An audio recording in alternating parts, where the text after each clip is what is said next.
नमस्कार, black and white में आपका स्वागत है। आपके साथ मैं हूं अंजना ओम कश्यप। नमस्कार, मैं हूं अंजना 2.0 और मेरी तरफ से भी खबरों के इस विश्लेषण में आपका स्वागत है। तो आइए शुरुआत करते हैं। आज सबसे पहले हम उत्तर प्रदेश में चल रहे उस व्हाइट कॉलर लव जिहाद पर। जी हां, व्हाइट कॉलर लव जिहाद पर बड़ा खुलासा करेंगे, जिसमें लड़कियों को जाल में फंसाने और धर्मांतरण के पीछे कट्टरपंथी मौलाना नहीं बल्कि पढ़े लिखे डॉक्टर्स का एक रैकेट है। इन डॉक्टर्स पर आरोप है कि वो हिंदू महिलाओं से पहले दोस्ती करते थे, इसके बाद उनसे शादी करने का वादा करते थे, बाद में उन पर धर्म परिवर्तन के लिए दबाव बनाया जाता था और बड़ी बात यह है कि ये सारी चीजें संगठित तरीके से होती थी। शुरुआती जांच में सामने आ रहा है कि इस खेल में उत्तर प्रदेश के कई मेडिकल कॉलेजेस शामिल हो सकते हैं। आज हम इसी व्हाइट कॉलर लव जिहाद पर बड़ा खुलासा करेंगे और इसके बाद आपको उस धर्म संकट के बारे में बताएंगे जिस पर पूरे देश की नजरें टिकी हैं। कल बसंत पंचमी है, जब पूरे देश में सरस्वती पूजा की जाती है। कल जुमे की नमाज भी होगी। सबसे बड़ा विवाद मध्य प्रदेश में भोजशाला को लेकर है। सुप्रीम कोर्ट ने कल भोजशाला में सरस्वती पूजा और जुमे की नमाज दोनों की ही इजाजत दे दी है और प्रशासन को इसकी उचित व्यवस्था करने के लिए कहा है। अब भोजशाला में कल सबसे बड़ी परीक्षा प्रशासन की है। इसके बाद आपको अमेरिका के राष्ट्रपति डोनाल्ड ट्रंप के यू टर्न के बारे में बताएंगे। ट्रंप ने यूरोप के देशों पर लगाए गए टैरिफ पर पलटी मार ली है।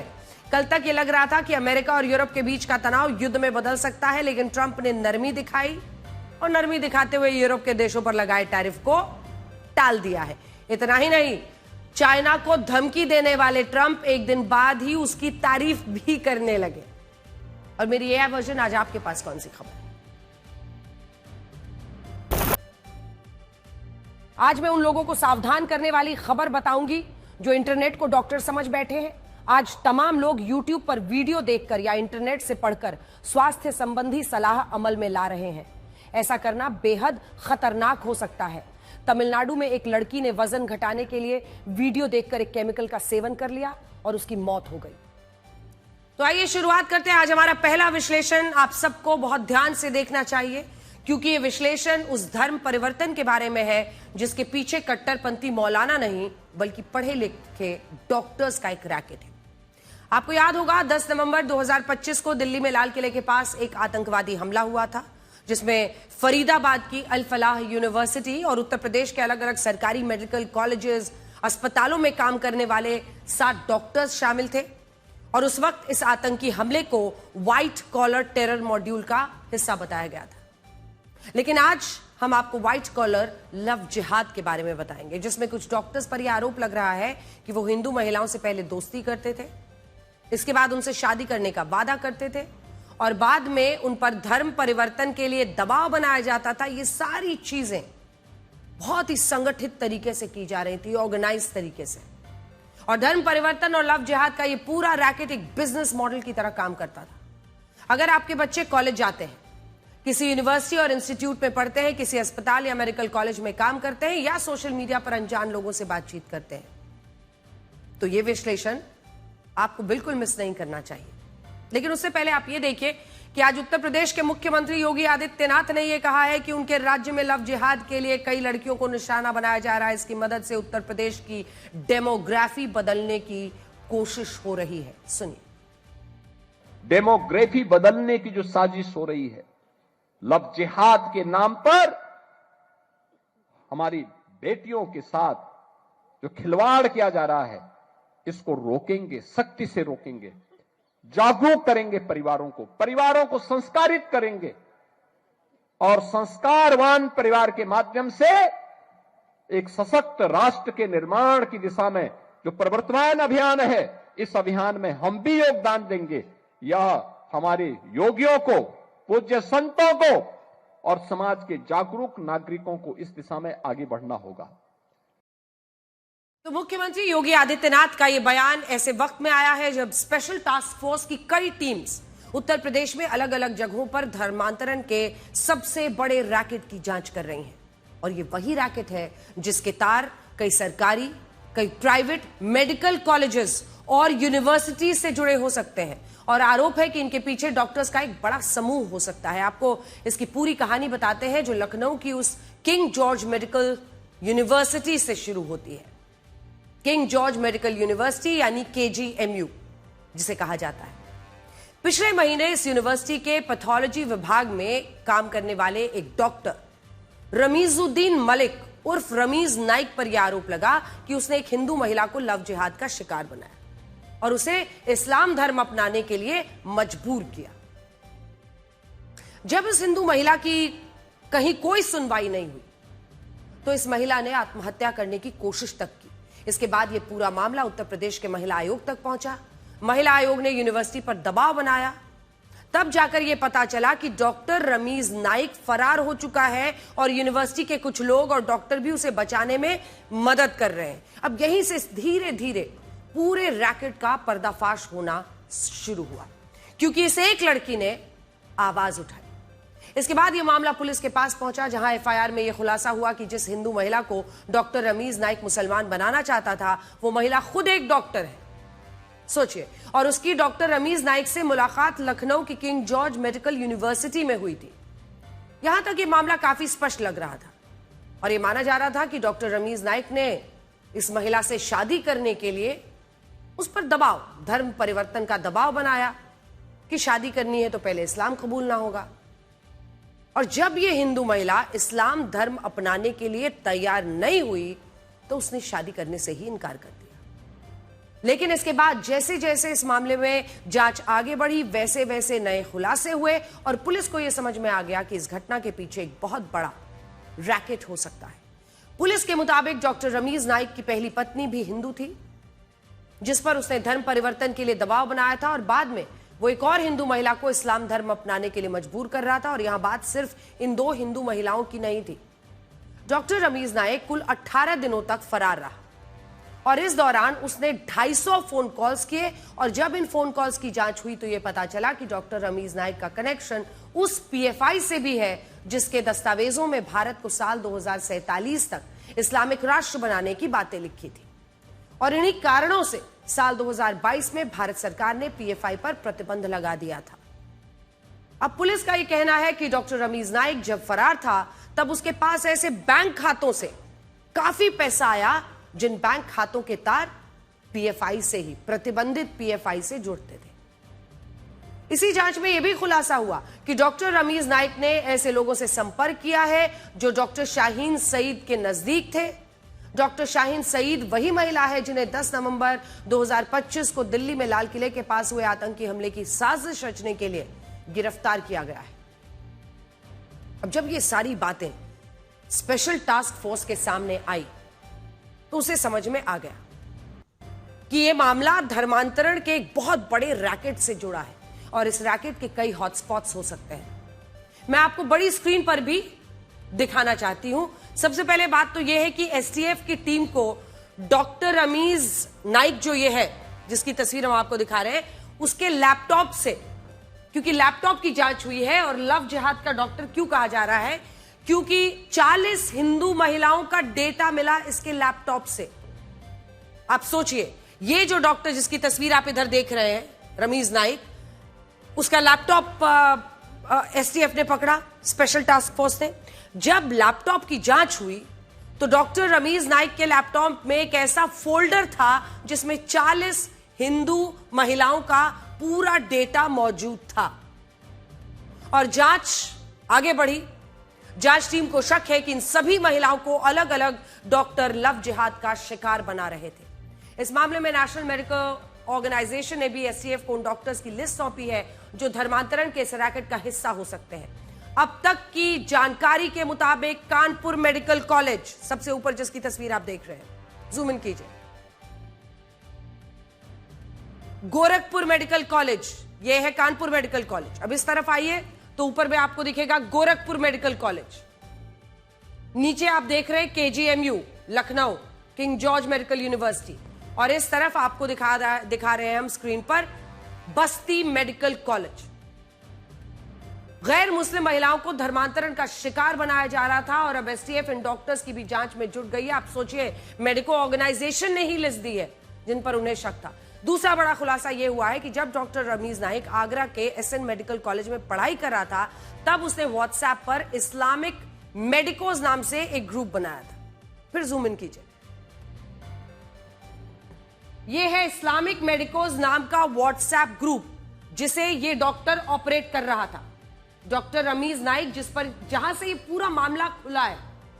अब इस ग्रुप पर वो क्या करता था, बाकी डॉक्टर्स और युवाओं को आप सोचिए, इस्लामिक मेडिकोज, और यहां पर ये सबको जिहाद के लिए उकसाता था, लव जिहाद के लिए प्रेरित करता था। उनसे कहा जाता था कि वो ज्यादा से ज्यादा हिंदू महिलाओं को मुसलमान बनाने की कोशिश करें।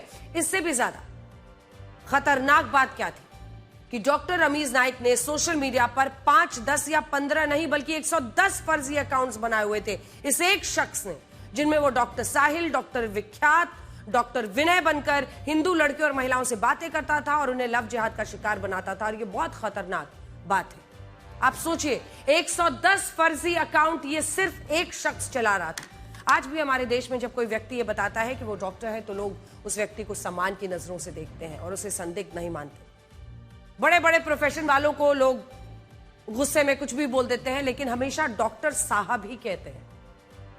लेकिन इस मामले में यह दावा किया जा रहा है कि डॉक्टर रमीज नाइक पहले डॉक्टर विनय और डॉक्टर साहिल बनकर हिंदू लड़कियों से सोशल मीडिया पर दोस्ती करता था।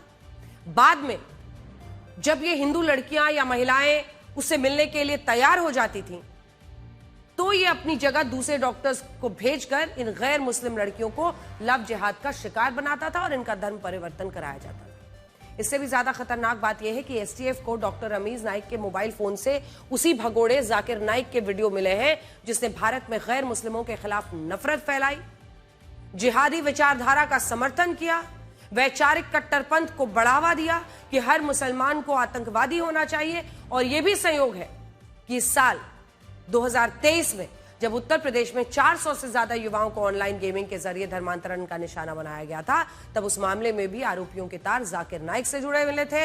और इस मामले में तो केजीएमयू का डॉक्टर रमीजुद्दीन मलिक जाकिर नाइक का इतना बड़ा फैन हो गया था, उसने अपना नाम ही रमीजुद्दीन मलिक से रमीजुद्दीन नाइक या रमीज नाइक कर लिया था।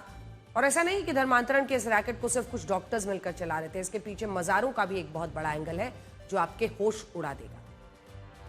पिछले कुछ सालों में केजीएमयू में, किंग जॉर्ज मेडिकल यूनिवर्सिटी में एक अजीब सी चीज देखी जा रही थी। लखनऊ की किंग जॉर्ज मेडिकल यूनिवर्सिटी में तेजी से कई मजारों का निर्माण हुआ और आज इस केजीएमयू में कुल 12 से 15 मजारे हैं।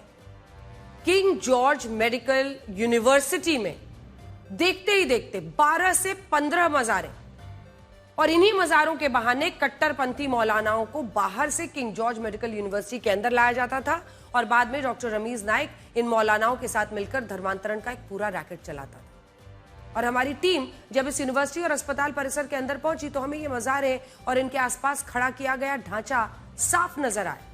पहले एक मजार बनाते हैं, फिर उसके आसपास एक पूरा ढांचा बन जाता है, फिर वहां लोग रहने लगते हैं। और सोचिए ऐसा कैसे हुआ कि जो KGMU king George medical university 120 साल पहले 1905 में बनकर तैयार हुआ था, वहां इतनी सारी अवैध मजारें बन गई और किसी ने भी इन अवैध मजारों का विरोध नहीं किया।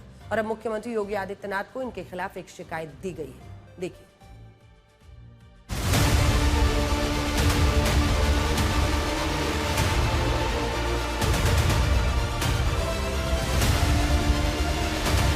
हम आपको एक्सक्लूसिव दिखाते हैं कि केजीएमयू में किस कदर जो मजारे हैं वो अलग अलग मौजूद हैं। और जहां पर रमीज मलिक जो धर्मांतरण का आरोपी था वो तो यहां पर था ही था, उसके साथ साथ यहां पर जो और लोग हैं वो यहां पर आते थे, उनके जो मौलाना हैं वो मिलने आते थे और इसी के जरिए वो रमीज मलिक से मिलते थे और इसके द्वारा धर्मांतरण का गंदा खेल खेला जाता था।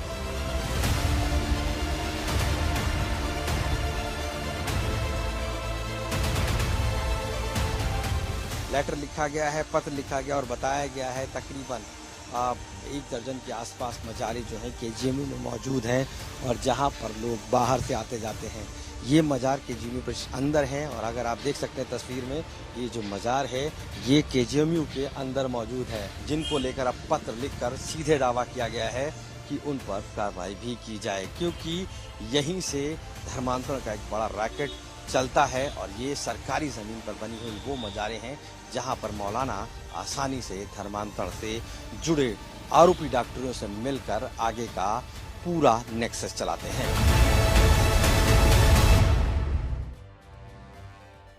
केजीएमयू के अंदर 12 से 13 मजार, और वो भी इस तरह से पनपना, अवैध तरीके से पनपना, बहुत सारे सवाल है। ऐसा नहीं है कि सिर्फ अस्पतालों और मेडिकल कॉलेजेस में धर्म परिवर्तन का ये रैकेट चलाया जा रहा है। आप मिर्जापुर से आई इस खबर को देखिए, जहां 4 जिम को इसलिए सील किया गया है, सील करना पड़ा क्योंकि वहां कुछ जिम ट्रेनर्स गैर मुस्लिम लड़कियों से दोस्ती करते थे और दोस्ती करने के बाद उन्हें इस्लाम धर्म अपनाने के लिए मजबूर कर रहे थे। और इस मामले में पुलिस ने कुल 4 आरोपियों को गिरफ्तार किया, जिनमें आरोपी मोहम्मद फरीद को पुलिस ने मुठभेड़ के बाद हिरासत में लिया है। देखिए।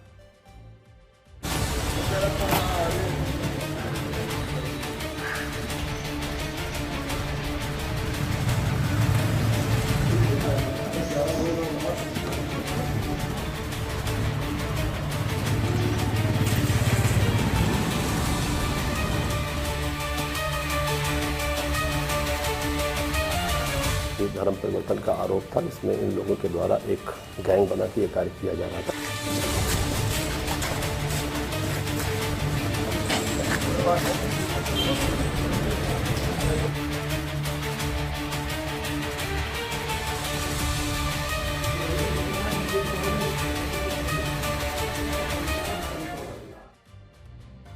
देखिए, केजीएमयू में इतने सारे मजारों का होना, अलग अलग जगह पर जिम्स के जरिए लव जिहाद करना, यानी पहले मोहब्बत फिर धर्म परिवर्तन का दबाव।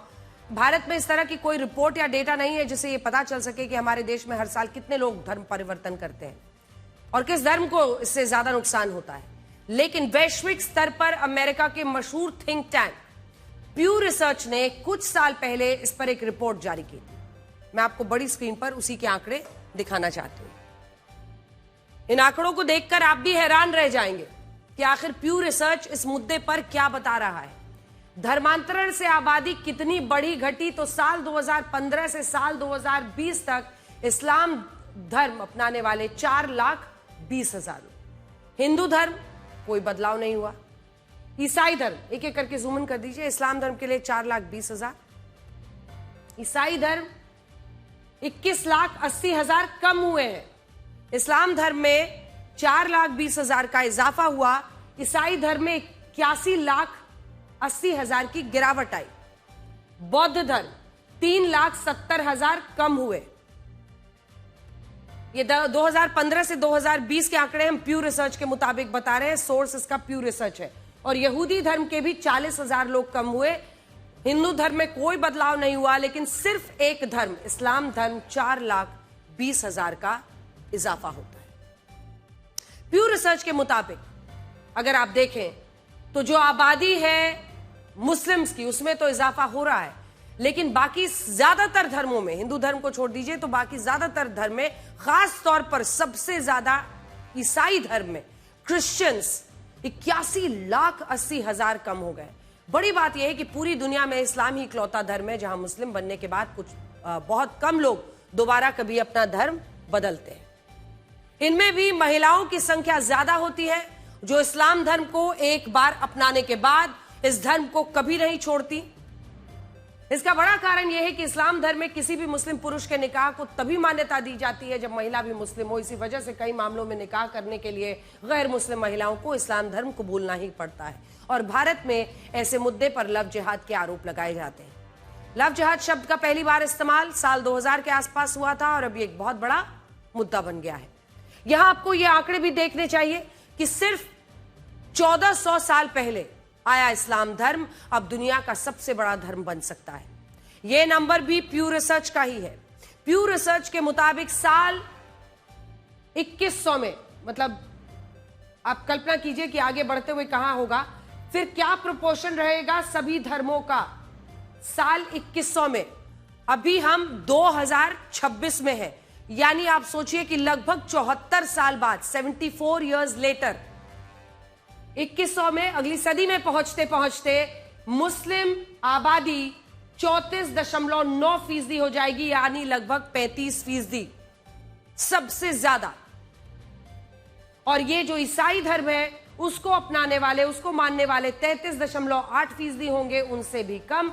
और हिंदू धर्म मानने वाले 15% रह जाएंगे। ये प्यू रिसर्च का डेटा है जो हम आपको बता रहे हैं।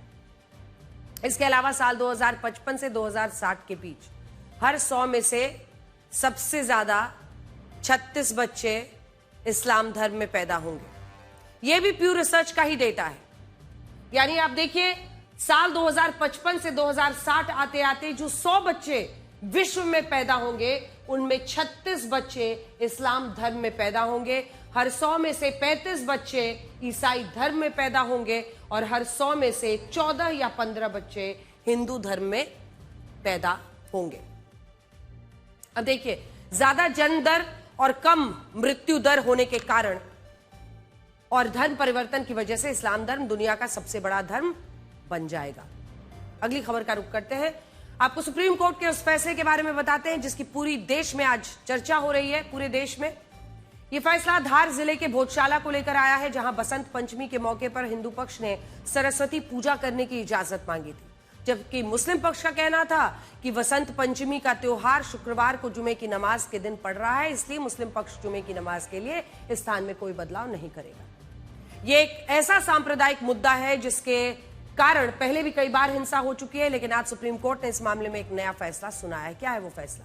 सुप्रीम कोर्ट ने इस मामले में हिंदू और मुस्लिम दोनों पक्षों की मांगों को स्वीकार कर लिया है और यह कहा है कि हिंदू पक्ष 23 जनवरी को भोजशाला में सूर्योदय से लेकर सूर्यास्त तक मां सरस्वती की पूजा कर सकेगा, जबकि इसी दौरान दोपहर 1 बजे से 3 बजे के बीच भोजशाला की मस्जिद में मुस्लिम पक्ष को भी जुमे की नमाज पढ़ने की इजाजत होगी।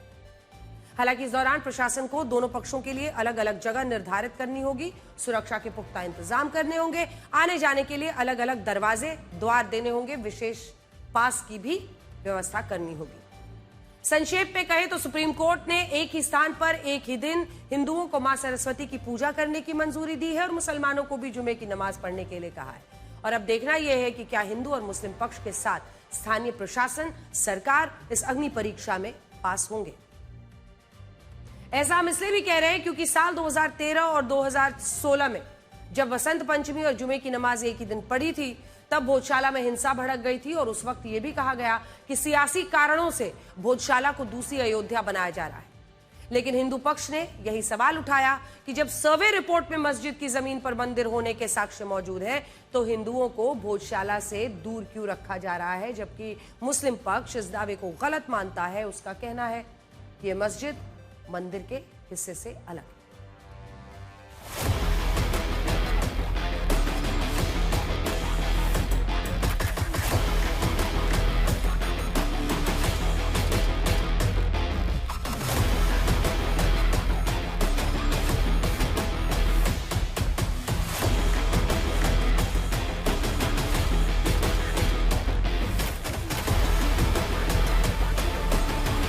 सुप्रीम कोर्ट का आदेश आ चुका है भोजशाला को लेकर के शुक्रवार जुमे पे क्या होने वाला है। और जैसे ही सुप्रीम कोर्ट का आदेश आया है कि नमाज भी होगी, पूजा भी होगी, रैपिड एक्शन फोर्स जो है वो परिसर के भीतर दाखिल हो गई है और अंदर चप्पे चप्पे पर ये सभी जवान जो है हाईटेक हथियारों के साथ यहाँ तैनात रहेंगे। आप देखिए, पूजा के लिए यहाँ पे जो हिंदू पक्ष है उन्होंने झंडे लगाने शुरू कर दिए हैं और ये बिल्कुल बीचों बीच ये जो प्रॉपर्टी है भोजशाला, इसके ठीक बीचों बीच ये कुंड है जहाँ पे ये पूजा होनी है और इसी को लेकर के पूरा विवाद होता है।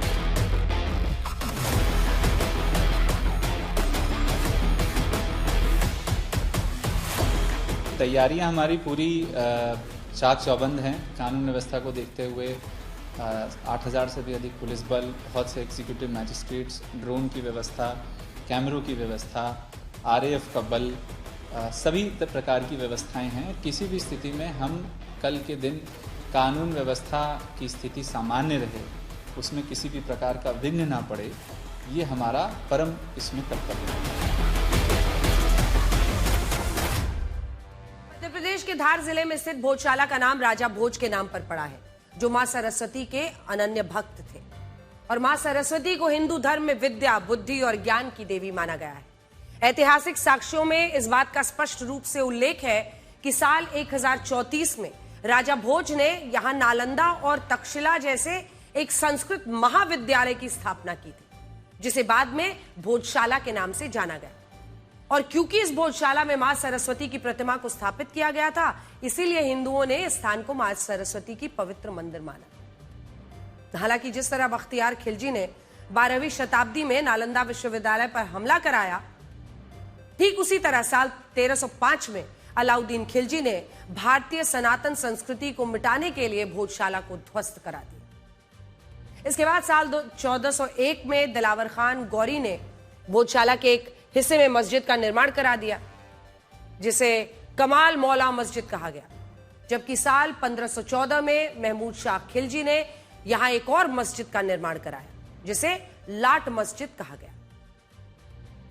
इसमें भी कमाल मौला मस्जिद मालवा क्षेत्र के एक सूफी संत कमाल मौला को समर्पित थी, लेकिन अलग अलग दौर के सर्वेक्षण में इस बात को स्पष्ट रूप से शामिल किया गया कि यह मस्जिद उसी क्षेत्र में बनाई गई जहां पहले प्राचीन मंदिर और भोजशाला महाविद्यालय हुआ करता था। मैं अपने साथ आर्कियोलॉजिकल सर्वे ऑफ इंडिया की 123 साल पुरानी रिपोर्ट की कॉपी लाई हूं। इसके कुछ अंश हैं इसमें, जो साल 1902 से 1903 के बीच की रिपोर्ट है। यहां बीच में साल लिखा हुआ है, 1902 से लेकर 1903 के बीच की यह रिपोर्ट है। अंग्रेजों ने अपनी इस रिपोर्ट में कैप्टन बार्न्स के हवाले से यह लिखा था कि मस्जिद के भीतर पाए गए प्रतीकों, कई प्रतीकों, रिपोर्ट में लिखा है कि मस्जिद के भीतर पाए गए कई प्रतीकों और शिलालेखों से यह प्रतीत होता है कि यह मस्जिद एक हिंदू मंदिर के स्थल पर और बड़े पैमाने पर उसी मंदिर से लिए गए निर्माण सामग्री से बनाई गई, जिसे स्थानीय निवासी राजा भोज की पाठशाला के नाम से जाना जाता था। इसी रिपोर्ट में आगे यह भी लिखा है कि मस्जिद के किस कक्ष में, हमने हाईलाइट करके ये तमाम बिंदु लाए हैं लेकिन आपके लिए पढ़ना मुश्किल होगा, मस्जिद के किस कक्ष में मुस्लिमों द्वारा नमाज पढ़ी जाती थी। उस कक्ष के 2 स्तंभों पर संस्कृत वर्णमाला, हिंदू प्रतीक पाए गए। कुछ दीवारों पर संस्कृत के शिलालेख तक मौजूद होने का दावा इसी एएसआई की रिपोर्ट में है, जिससे यह साबित होता है कि जिस जगह मस्जिद बनी वहां पहले मंदिर हुआ करता था। साफ साफ लिखा हुआ है एएसआई की रिपोर्ट में। और सोचिए, ये रिपोर्ट कोई बीजेपी या मोदी सरकार में तो आई नहीं है। ये रिपोर्ट 123 साल पुरानी है। अंग्रेजों ने खुद बताया है कि जब उन्होंने भोजशाला में सर्वे के लिए खुदाई करवाई थी, तब वहां उन्हें मां सरस्वती की प्रतिमा मिली थी, जिसे वो अपने साथ लंदन ले गए और आज भी ये प्रतिमा लंदन के ब्रिटिश म्यूजियम में रखी गई और इस प्रतिमा को जैन धर्म से जुड़ा हुआ भी माना जाता है।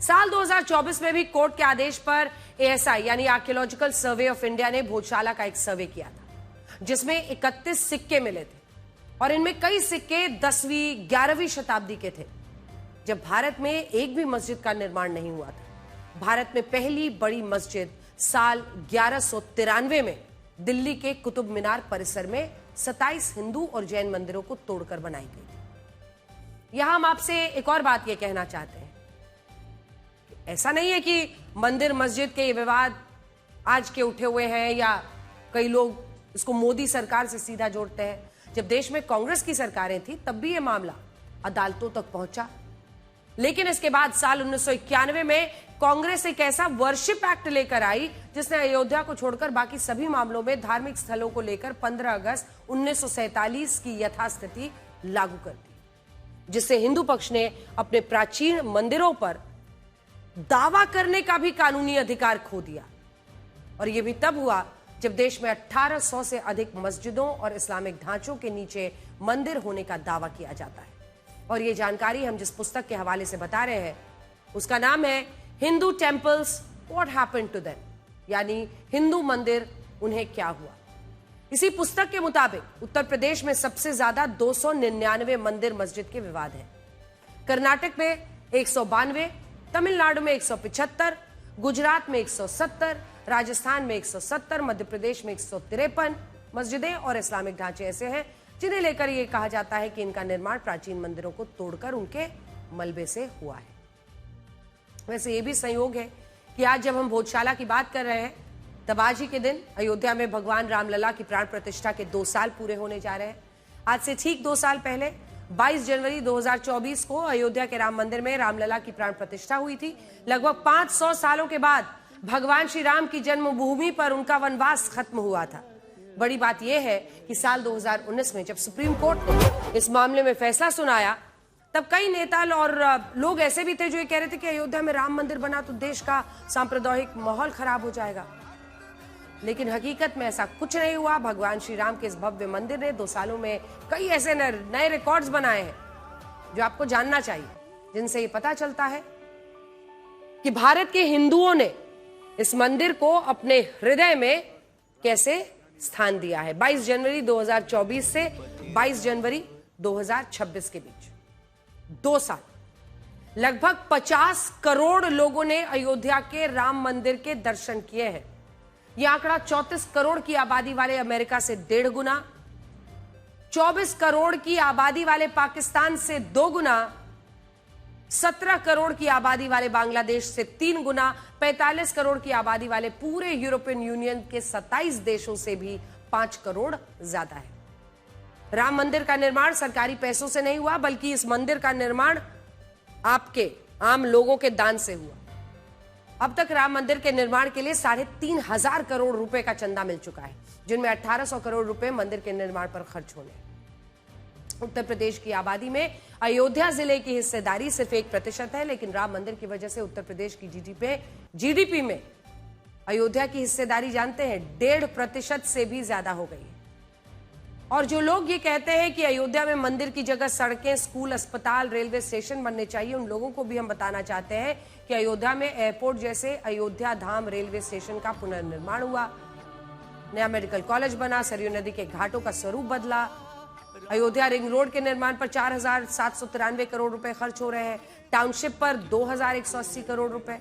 सबसे बड़ी बात तो यही है कि आज अयोध्या में भगवान राम टेंट में नहीं बल्कि अपने भव्य मंदिर में विराजमान है। ये बात करोड़ों हिंदुओं में न्यायिक संतुष्टि का एक भाव पैदा करती है।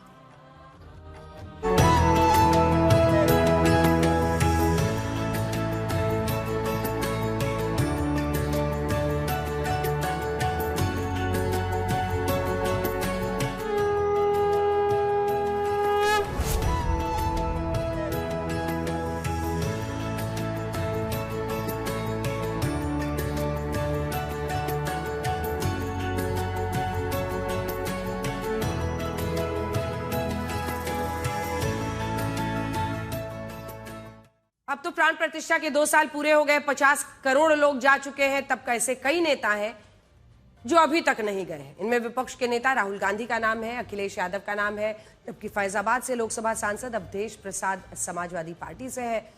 पश्चिम बंगाल की मुख्यमंत्री ममता बनर्जी भी अब तक राम मंदिर नहीं आई है। शरद पवार, मल्लिकार्जुन खड़गे, उद्धव ठाकरे, सोनिया गांधी, तेजस्वी यादव अयोध्या के राम मंदिर नहीं आए हैं और ये उनका निजी फैसला है। भारत के संविधान में ऐसा कहीं नहीं लिखा है कि नेताओं को राम मंदिर जाना ही चाहिए। हो सकता है ये नेता आने वाले वक्त में राम मंदिर चले भी जाएं, लेकिन यह भी देखना होगा कि क्या राजनीतिक विरोध के कारण राम मंदिर से दूरी बनाई गई, जिसको लेकर बीजेपी हमलावर है। राम मंदिर कोई बीजेपी का तो है नहीं, ना बीजेपी या सरकार के पैसे से बना है। आज आपको राहुल गांधी का यह बयान भी सुनना चाहिए, जिसमें उन्होंने मनरेगा योजना की जगह लाई गई जी राम जी योजना को जी ग्राम जी योजना बोला। इसके बाद बीजेपी ने इसे बड़ा मुद्दा बनाया। नोटबंदी, गलत जीएसटी और अब ये इसका नए लॉ का नाम क्या है, मैं नाम ही नहीं जानता इसका। क्या है? जी ग्राम जी क्या है? ग्राम जी पता नहीं क्या। हाँ, अब बीजेपी कह रही है कि वो राम जी का नाम भी अपने मुंह से नहीं लेना चाहते थे, इसलिए उन्होंने ऐसा किया है और मुद्दा बना रही है। आगे बढ़ते हैं। खैर, आपको मुख्यमंत्री योगी आदित्यनाथ का वो बयान सुनवाते हैं जो आज पूरे दिन ट्रेंड करता रहा। जिस वक्त माघ मेले में शंकराचार्य अभिमुक्तेश्वरानंद प्रशासन के बीच टकराव चल रहा है और प्रशासन ने अभिमुक्तेश्वरानंद से कहा कि वो खुद को शंकराचार्य साबित करके दिखाएं, तब मुख्यमंत्री योगी आदित्यनाथ का एक नया बयान आया है। एक योगी के लिए, एक सन्यासी के लिए, एक संत के लिए धर्म और राष्ट्र से बढ़कर के कुछ नहीं हो सकता। यही उसके जीवन का ध्येय होना चाहिए। उसकी व्यक्तिगत प्रॉपर्टी कुछ नहीं होती, धर्म ही उसकी प्रॉपर्टी है, राष्ट्र ही उसका स्वाभिमान है। अगर कोई राष्ट्रीय स्वाभिमान को चुनौती देता है तो हमें खुल करके उसके सामने आकर के खड़ा हो जाना चाहिए, उसकी चुनौती का मुकाबला करने के लिए खड़ा होना चाहिए। कोई धर्म के खिलाफ आचरण करता है, क्योंकि ऐसे तमाम कालनेमी होंगे जो धर्म की आड़ में सनातन धर्म को कमजोर करने की साजिश रच रहे होंगे। हमें उनसे सावधान होना होगा, उनसे सतर्क रहना होगा।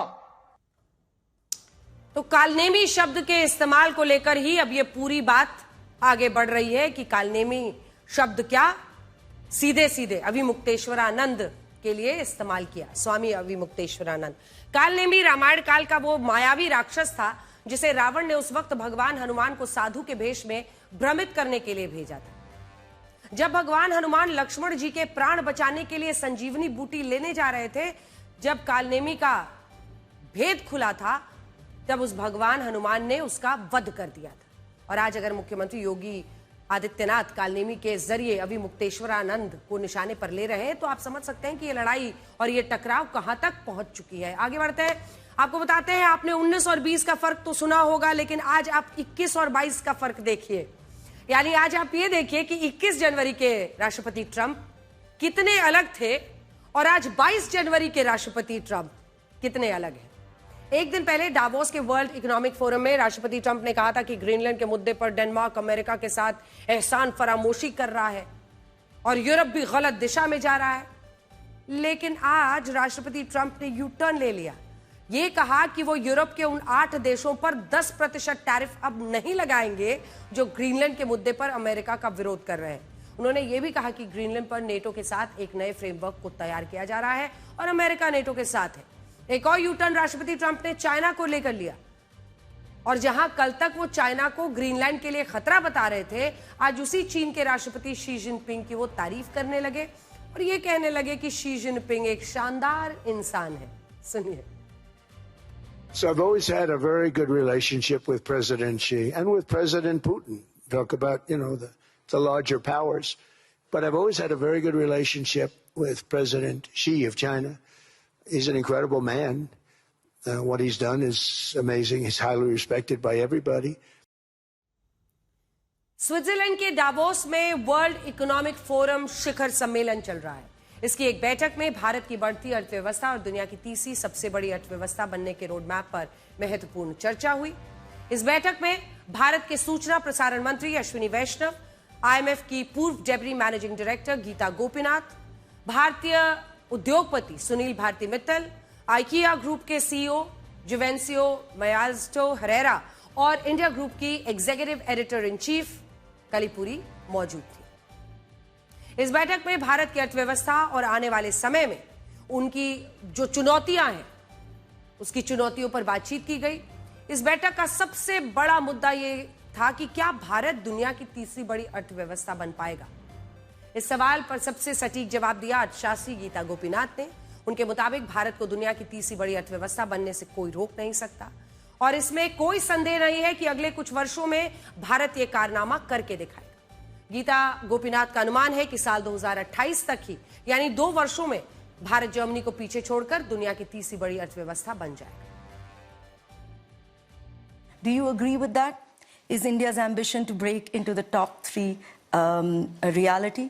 What's your view? Without a doubt, India will become the 3rd largest economy of the world. It's a matter of a few years, unless something catastrophic happens. If you just look at the math in terms of India's growth rate relative to Germany and Japan, it would be very hard to see how India would not get there. And based on current projections, India gets there by 2028. Wow. It could be even sooner than that, depending upon how the revision of the GDP numbers happens at the start of this year, I guess relatively soon. इस वक्त दुनिया की बड़ी अर्थव्यवस्था वाले top 5 देशों में America, China, Germany, Bharat और जापान है। सबसे बड़ी अर्थव्यवस्था अमेरिका है, जिसकी इकोनॉमी 2,753 लाख करोड़ है। दूसरे नंबर पर चाइना, जिसकी इकोनॉमी 1,743 लाख करोड़। तीसरे पर जर्मनी, जिसकी इकोनॉमी 450 लाख करोड़ रुपए की है। चौथे पर भारत, इकोनॉमी 375 लाख करोड़ की है। 5वें नंबर पर जापान है, जिसकी इकोनॉमी 375 लाख करोड़ रुपए की है। मजबूत अर्थव्यवस्था वाले देशों की लिस्ट में भारत ने अभी हाल ही में जापान को पीछे छोड़ा है। भारत ने जिस तेजी से अपनी ग्रोथ की है, वो तेजी बरकरार रही तो जल्दी ही जर्मनी भी हमसे पीछे होगा। पिछले 5 वर्षों में भारतीय अर्थव्यवस्था ने बाकी देशों की तुलना में अच्छी ग्रोथ दिखाई है। वित्त वर्ष 2021-22 से लेकर 2025-26 के बीच भारत की जीडीपी ग्रोथ के ये आंकड़े पूरी दुनिया को हैरान करते हैं। 2021-22 में देश की विकास दर 8.7%, 2022-23 में लगभग 7.6%, 2023-24 में 8.2%, 2024-25 में 6.5% और 2025-26 में करीब 7.4%। यही वजह है कि अर्थव्यवस्थाओं की ग्रोथ पर नजर रखने वाली कई बड़ी संस्थाओं ने भारतीय अर्थव्यवस्था पर अपना भरोसा जताया, लेकर बड़े दावे किए। वर्ल्ड बैंक ने हाल में अपनी एक रिपोर्ट में कहा कि 2026-27 में भारत की जीडीपी ग्रोथ 6.5% रह सकती है और यह अनुमान दुनिया के कई देशों की ग्रोथ रेट से ज्यादा है। वर्ल्ड बैंक का अनुमान है कि साल 2028 में भारत दुनिया की सबसे तेज बढ़ने वाली प्रमुख अर्थव्यवस्था होगा। इसी तरह से डेलॉयट ने हाल ही में इंडिया इकोनॉमिक आउटलुक रिपोर्ट में कहा है कि 2026-27 में भारत की जीडीपी ग्रोथ 6.9% होगी। इसी तरह आईएमएफ ने 26-27 में 6.4% का जीडीपी ग्रोथ अनुमानित किया है। आईएमएफ का अनुमान है कि 2026-27 में दुनिया की जीडीपी ग्रोथ औसतन 3.3% रहेगी, यानी भारत की अर्थव्यवस्था अन्य देशों की तुलना में करीब करीब दोगुनी रफ्तार से बढ़ रही है। आईएमएफ के मुताबिक टॉप 5 बड़ी अर्थव्यवस्थाओं में सबसे अच्छी विकास दर भारत की रहने वाली है। साल 2026-27 में अमेरिका की विकास दर का अनुमान 2.4 है, चाइना का 4.5% है, जर्मनी का 1.1%, भारत की 6.4% और जापान की विकास दर 0.7% रह सकती है। यानी दुनिया की टॉप 5 अर्थव्यवस्थाओं में भारत सबसे तेजी से बढ़ने वाली अर्थव्यवस्था होगा। लेकिन भारतीय अर्थव्यवस्था के लिए 2 बड़ी चुनौतियों की बात कही गई है। अब उस पर आते हैं। पहली चुनौती है भारत में प्रति व्यक्ति आय को बढ़ाना और दूसरी चुनौती है प्रदूषण। जी हां, इसी मंच से आज गीता गोपीनाथ ने, जो कि पूर्व डेप्टी एमडी हैं आईएमएफ की, ये 2 मुद्दे उठाए। The challenge for India is not about becoming the 3rd largest economy in the world. The challenge for India is about raising per capita incomes to higher levels. And indeed, I agree with the minister that substantial reforms have been undertaken. The physical infrastructure build out is impressive. The digital infrastructure build out is impressive. What was done with the goods and services tax, including the simplification recently, extremely helpful. So to keep the momentum going and to keep raising per capita income and getting to the 2047 goal of Viksit Bharat, I think that's the challenge. Pollution is a challenge in India. And if you look at the impact of pollution on the Indian economy, it is far more consequential than any impact of any tariffs that have been put on India so far. If you look at the annual cost to India's GDP of the level of pollution that you have, and it's not just the effect on economic activity, but it's also the loss in lives. I mean, the numbers are really large. Based on a World Bank study that was done, I think it was published in 22, about 1.7 million lives are lost every year in India because of pollution. That's 18% of the deaths in India. ये सही है कि दुनिया की चौथी बड़ी अर्थव्यवस्था के लिए प्रति व्यक्ति आय और प्रदूषण 2 बड़ी चुनौतियां हैं। हमारी अर्थव्यवस्था बहुत तेजी से आगे बढ़ रही है, लेकिन देश के लोगों की प्रति व्यक्ति आय उस तेजी से नहीं बढ़ी। साल 2025 में आई वर्ल्ड बैंक की रिपोर्ट के मुताबिक भारत में प्रति व्यक्ति आय 2,58,000 रुपए सालाना है, यानी 21,500 रुपए महीना। मतलब यह है कि हमारे देश में लोग हर महीने औसतन 21,000 रुपए कमाते हैं। अगर हम दुनिया की 5 सबसे मजबूत अर्थव्यवस्थाओं वाले देशों के बीच तुलना करें तो अमेरिका में प्रति व्यक्ति आय 77 लाख रुपए है सालाना, चाइना में 12 लाख रुपए सालाना, जर्मनी में 51 लाख रुपए सालाना, जापान में 30 लाख रुपए सालाना। भारत में प्रति व्यक्ति आय केवल 2,78,000 सालाना है, यानी 2,58,000 रुपए सालाना है। यानी तुलनात्मक रूप से इन देशों के मुकाबले भारत में प्रति व्यक्ति आय सबसे कम है। प्रति व्यक्ति आय के मामले में भारत दुनिया में 144वें नंबर पर आता है। केंद्र सरकार की कोशिश है अगले कुछ वर्षों में भारत में प्रति व्यक्ति आय को दोगुना किया जाए। भारतीय अर्थव्यवस्था के लिए दूसरी चुनौती है प्रदूषण। डावोस में हुई इस चर्चा में यहां तक कहा गया कि प्रदूषण भारत के लिए सबसे बड़ी चुनौती है, और देखा जाए तो यह गलत नहीं है। प्रदूषण को भले ही हम एक सामाजिक समस्या समझते हो, लेकिन सच तो यह है कि इससे भारत की अर्थव्यवस्था को नुकसान पहुंचा है। प्रदूषण की वजह से लोगों की सेहत को होने वाले नुकसान हमारी अर्थव्यवस्था पर बुरा प्रभाव डालता है। विश्व बैंक के मुताबिक साल 2019 में प्रदूषण की वजह से भारत में करीब 17 लाख लोगों की मौत हो गई थी और लोगों की अकाल मृत्यु की वजह से देश की अर्थव्यवस्था को 3,37,000 करोड़ रुपए का नुकसान हुआ। यह नुकसान देश की जीडीपी का 1.36% था। लैंसेट की रिपोर्ट के मुताबिक साल 2022 में प्रदूषण की वजह से भारत में 17,18,000 लोगों की अकाल मृत्यु हो गई थी और इसकी वजह से देश को 30 लाख करोड़ रुपए का नुकसान हुआ था। यह नुकसान भारत की जीडीपी का 9.5% था। मौत की वजह से अर्थव्यवस्था को नुकसान इसलिए होता है क्योंकि जो व्यक्ति अपने पूरे जीवन काल में देश को बढ़ाने के लिए जितना काम कर सकता था, प्रदूषण की वजह से नहीं हो पाता। जो लोग ये समझते हैं कि प्रदूषण का संबंध सिर्फ हेल्थ से है, सेहत से है, उनके लिए ये जानकारी आंखें खोलने वाली है। देश के विकास को रोकने वाली समस्या है ये। इस पर ध्यान देना SOS बहुत जरूरी है। हमारे देश में प्रदूषण की स्थिति बहुत खराब है। IQAR ने अक्टूबर 2025 की अपनी रिपोर्ट में बताया था कि दुनिया के सबसे प्रदूषित टॉप 10 शहरों में 3 शहर भारत के थे। इन शहरों में दिल्ली, मुंबई, कोलकाता है।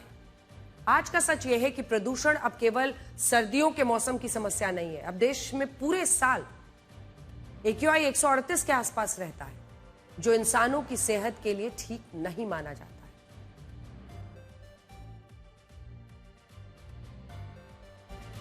अगर आप भी इंटरनेट को डॉक्टर समझ बैठे हैं तो यह खबर आपके लिए ही है।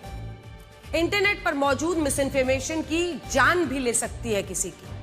तमिलनाडु के मदुरई में एक 19 साल की लड़की अपने बढ़े हुए वजन को लेकर बहुत परेशान थी। इसके समाधान के लिए उसने YouTube पर वजन घटाने के नुस्खे देखे। एक वीडियो में उसने देखा कि बोरैक्स पाउडर का सेवन करने से वजन तेजी से कम होता है, लेकिन यह भ्रामक जानकारी इस लड़की के लिए जानलेवा साबित हुई। सोशल मीडिया और आर्टिफिशियल इंटेलिजेंस के दौर में लोग सामान्य जानकारी से लेकर स्वास्थ्य संबंधी सलाह के लिए भी इंटरनेट का सहारा लेने लगे हैं, जो कि बेहद खतरनाक है।